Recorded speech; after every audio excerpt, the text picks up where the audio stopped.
Thank you, Rosenthal, Amy, and the ISOJ team. Thank you for that gracious introduction. I have to correct one thing, which is incredibly rude. But what I said was I was one of the first people as a journalism professor to have a blog. And I don't want that to be misunderstood. If you want to follow along in this presentation, you can go to givinggoodadvice.org. givinggoodadvice.org. A couple of disclaimers before I begin. First, this is without a doubt the most self-centered presentation I've ever given. It's all about my experiences over 25 years in attempting to give the American press good advice. So let it not be said that he was unaware of how self-centered it is, because I am highly aware of it, but I think it's going to be great. Second, in the spirit of media hacking and using tools for tasks that they weren't intended for, let me present givinggoodadvice.org. I wrote my presentation using outlining tools because I wanted to try that, and it fit the material. The software I used is Dave Weiner's Fargo system, made by his company, Small Picture. One of my students, Blake Hunsaker, helped me out with it. He's the producer. And I'm not making any grand claims for this method. It was just a cool thing to try. So, let's get to it.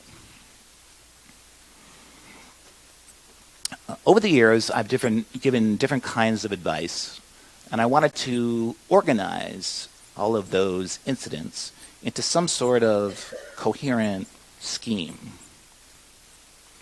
So here are the different kinds of advice that I've given over that time period. The first is unrequested advice. Unrequested advice. And this is actually a big portion of what I do. It's like an advisory to the press that no one in the press specifically requested. And I say it's a big portion of what I do because that's pretty much what my blog, Press Think, is. And my Twitter feed is daily advice on what to sit with and puzzle through if you're trying to track developments in online journalism. Unrequested advice. Then there's collegial advice. Collegial advice is horizontal. It's mutual. The advice goes both ways. When we work on something together and try to give shape to something a little different, that's collegial advice. Some examples for me: the civic journalism movement in the United States between around 1989 and 1999 was collegial advice. There was mutual investment by journalists, academics, foundations in moving this idea forward. A couple of years ago, I collaborated with the New York Times on a hyper-local site that covered the East Village in New York. It was published on nytimes.com. It was produced at NYU, and that was advice. My graduate program at NYU is called Studio 20, teaches by plunging students into projects with media partners. We study the partner's business, we study their strategy, we study their problems, we look at best practices, and then we give them good advice. So that's collegial advice, horizontal, mutual. Then there's requested but not specifically paid for advice. Anybody who's a journalism professor does this. For example, helping a reporter with an assignment. The most useful interviews that I give with journalists are not actually for quotes. They're, let me tell you how I would approach this story. When someone asks you on Twitter, what's your advice? That's actually a very important advice moment, because not only should you reply, but people are watching your reply. Of course, advising NYU students on careers and building their intellectual capital is basic to what I do, and startups reach out all the time with requests for advice, and I wish I had more time to meet with them. This is a category that would be familiar to anybody who's had grants, semi-compensated meaning somebody wants you to be participating in an advice situation, and then they don't pay you, but they do pay your expenses, or sometimes you get put up in very nice hotels, and there's frequently nice meals associated with it. So it's not really paid, but it's semi-compensated. And then finally, there's paid and requested advice, in which expenses are paid, but also a kind of market compensation is paid. And currently, I'm a consultant to Post Media Network in Canada, which is the largest newspaper company in Canada. I'm a member of the Digital Advisory Board for Digital First Media. At least I think I am. I'm on the board of directors of the Gazette Company in Cedar Rapids, Iowa, which is a small media company in Iowa, and I'm an advisor to Pierre Midyar's startup First Look Media. Now, another way of organizing this data is by advice situations, and I've created a list, a partial list, which you can look at later. I'm not going to go into everything on here, but I try to paraphrase the advice I was giving in these different situations. So in my initial speech to journalists in 1989, the advice was, if people don't participate in public life, they don't really need journalism, which is probably the organizing idea for my career. When I was an advisor for a few years to Knight Ridder at the request of the then CEO, Jim Batten, and worked with some of their newspaper editors, it was reconnect with citizens around conversations that need to happen in this community but aren't happening. That was my advice. When I collaborated with Buzz Merritt, the editor of the Wichita Eagle, for about 8 years, the advice was, only if we make Vivid a different role for the press in public life will people see the point of civic journalism. Skipping down. As an advisor to the American Society of Newspaper Editors Change Committee, the advice was, the Metro Daily is close to losing its essential status in the community. That was 1995. I was asked to write for a Salon's table, for Salon magazine when it was originally born on the web, and I didn't do that, but I got very interested in their comments section, so I became a participant in the comments section for about 2 years at Salon.com, and from that position, advised the editors, you should really hook some of these smart people up in the comment threads with some of your reporters, because that could really work. Scott Rosenberg can verify this. Anyway, they ignored me. 2007, collaboration with Evan Hansen and Wired.com. You guys should try crowdsourcing a trend story.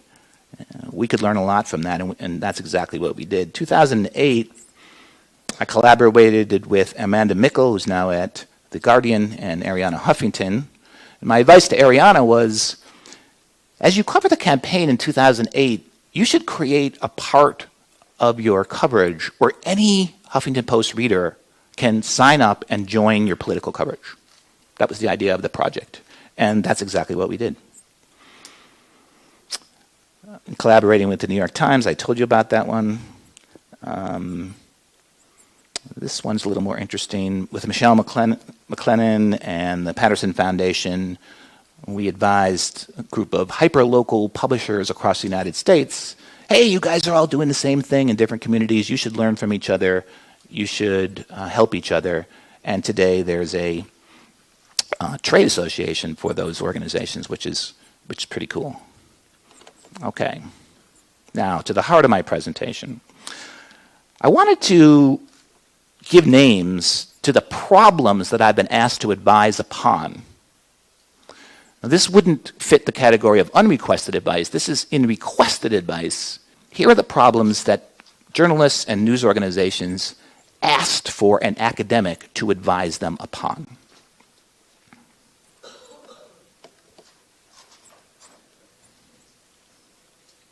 Our connection to the community is fraying, but my newsroom says, we're not community organizers, we're journalists. What should we do? Or, I go out and I give my best journalism speech to the key civic groups in this town, and they don't believe a word of it anymore. That's what Cole Campbell told me in 1992 or so. What should we do? Or, we would love to have more participation by regular people in our journalism. How do we do that and maintain credibility? Something I still get asked about. We want to change our role in the community, but it's not what we have traditionally done. How do we break out of that?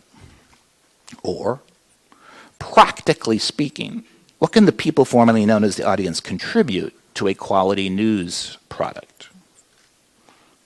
Or, we're having trouble adapting to what digital is doing to us. We have some ideas for changing that. Do you have any better ideas?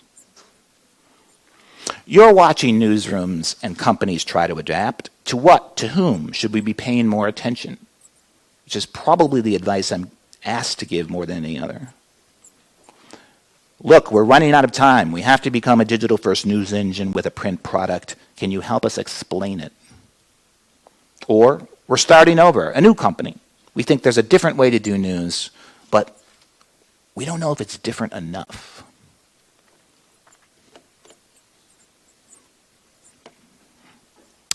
Then I wanted to draw some lessons from this arc of experience from 1989 to today. And here are my key lessons. First, journalism schools allowed the teaching of practice and the making of academic knowledge by PhDs to diverge and evolve away from one another.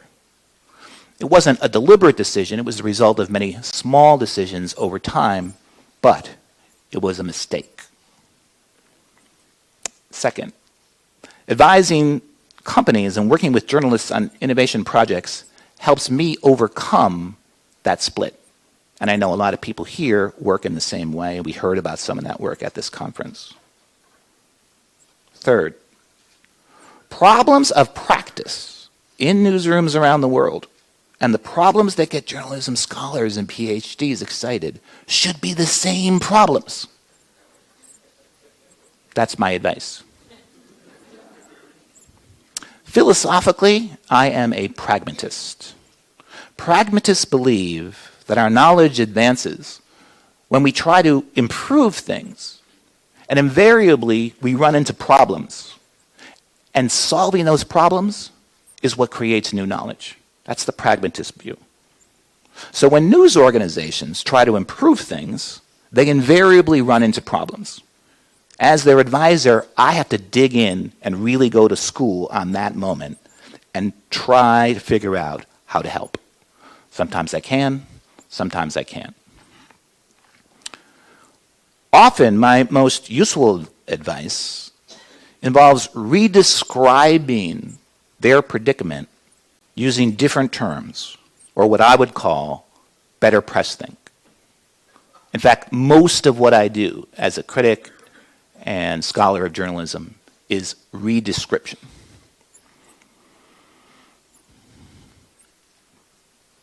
Unrequested advice sounds like a joke category. In fact, some of you were laughing at it earlier. I heard you. But it's not. Without my independent platform, PressThink, no one would want my advice. The maximum that advice should take up in a professor's life is 1 day a week or 20% time, but 10% time is really better, safer. The danger is in making their problems your problems. As soon as that becomes your work, you've lost the independent space from which people began to desire your advice in the first place. You see what I mean? This is something I discovered this year. It's hard to talk publicly about the journalism when you are a paid advisor to it, because you can't mention certain things that are confidential. And what I learned this year is that these can't talk about it zones tend to expand more than you think they will, which is another reason to keep it to 20% or 10%. Okay. We're coming in for a landing here. In making these notes, I discovered that giving advice is a surprisingly personal and emotional subject for me. And you might be able to appreciate some of this in your own life. How many people do you know are really, really good at taking advice? Would you say that describes a lot of people in your social circle? It's a very personal thing, giving advice. It's kind of threatening. Right? And you can hear that tonally if I say to you, well, let me give you some advice. Right?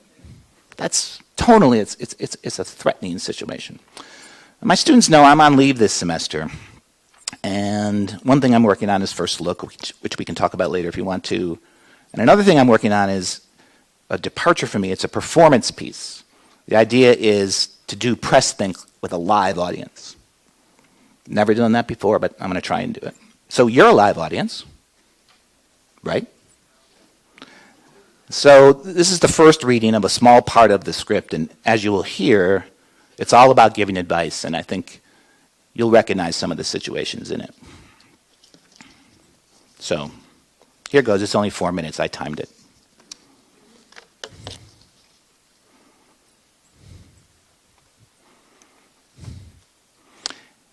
It's one of my clearest and most potent memories from childhood. I'm sitting on a hard wooden bench outside the office of a family therapist and child psychologist, Dr. Horowitz. Inside the office, my mother, my 2 older brothers, and my sister are trying to figure out why they keep fighting and making each other miserable. It's hard to believe now, but they used to call households like ours, single mom, raising 5 kids on a school teacher's salary, broken homes. And there was something broken about it. The peace was broken. Everyone was constantly fighting. All I wanted was some peace and green grass to play on. But at 9 years old, I had no power to make peace in my home. I had 2 options, and I exercised both. First was I declined to participate in their warring. This made me invisible, but that's an advantage. When you're invisible, no one tries to throw an ashtray at you. Second, I took notes, invisible notes. I saw exactly what he did to needle her and how she overreacted, which then encouraged him. I felt the interlocking genius of their misery. I knew what codependence was 20 years before I knew the name for it. And I did feel a kind of awe at the efficiency and power of sheer human denial. It's all there in my notes at 9 years old. So there they were, around 1965, inside the consultation room with Dr. Horowitz. And there I was, working on my pattern recognition skills, alone on that hard wooden bench. And I remember feeling, this is crazy. They're in there struggling with their problems. All I do all day is study their problems. Why aren't they asking me for my advice? Today the answer is obvious. I was invisible to my own family. And from that, another writer was born. I've asked a lot of questions of journalists over 25 years, and one of my favorites is, why did you choose journalism as your life's work? When you ask that question, the answers fall into certain patterns. I love to write. Something new every day. I wanted to tell stories, expose the bad guys, and make a difference. Or my favorite, I wanted to take that magic carpet ride and see the world. I love that. One thing you never hear when you ask journalists that question is, I got into journalism because I have a passion for being objective. You don't hear that. Or, detachment is my thing. I'm kind of a detached guy, so I thought this would be a good field for me. No one ever says that, but they do say we don't take sides, so we can't use the word torture to refer to torture.